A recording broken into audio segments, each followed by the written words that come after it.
శౌర్యమథేందురింద్రపదవీ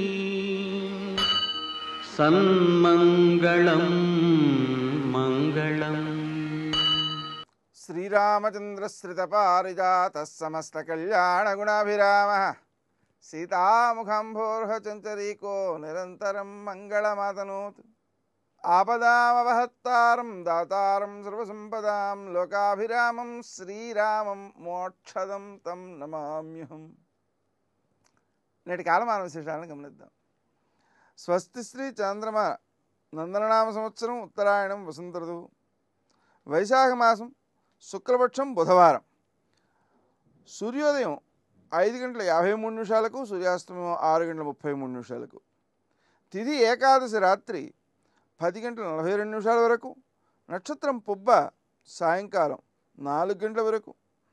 వర్జం రాత్రి 10:37 నుంచి 12:05 వరకు. దుర్ముహూర్తం ఉదయం 11:45 నుంచి మధ్యాహ్నం 12:35 వరకు.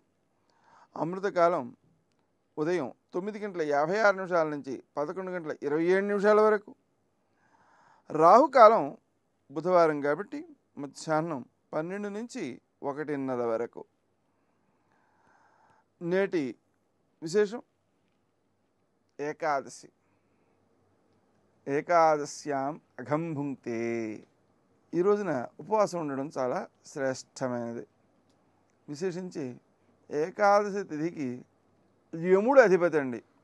యముడు ఏం చేస్తాడు అంటే మనకి కొన్ని నూకలు ఇస్తాడండి ఈ జీవితాన్ని ఇచ్చేటప్పుడు. ఆ నూకల్ని మనం కొద్ది రోజుల్లో ఎక్కువ తినేయవచ్చు, రోజు కొంచెం కొంచెం తింటూ ఎక్కువ కాలం కూడా తినచ్చు. దీని అర్థం ఏంటి? ఎక్కువ ఆహారం తీసేసుకుంటూ ఉంటే తొందరగా జీవితం అయిపోతుంది. ఆహారాన్ని తగ్గించి తీసుకోవడము, విశేషించి ఏకాదశులు ఉపవాసం ఉంటూ ఉండడం మొదలైన చర్యల ద్వారా మనం కనుక కొన్ని నూకలను మిగుల్చుకుంటే ఎక్కువ కాలం ఆరోగ్యంగా ఆయుర్దాయంతో బతకచ్చు. ఈ ఏకాదశికి ఉపవాసం ఉండడం ద్వారా భగవంతుని యొక్క అనుగ్రహాన్ని పొందవచ్చు. పరశురామ ఏకాదశి అని కూడా దీనికి పేరు. కాబట్టి పరశురాముడిని పూజించడం చాలా మంచిది. నేటి ఆణిముత్యం.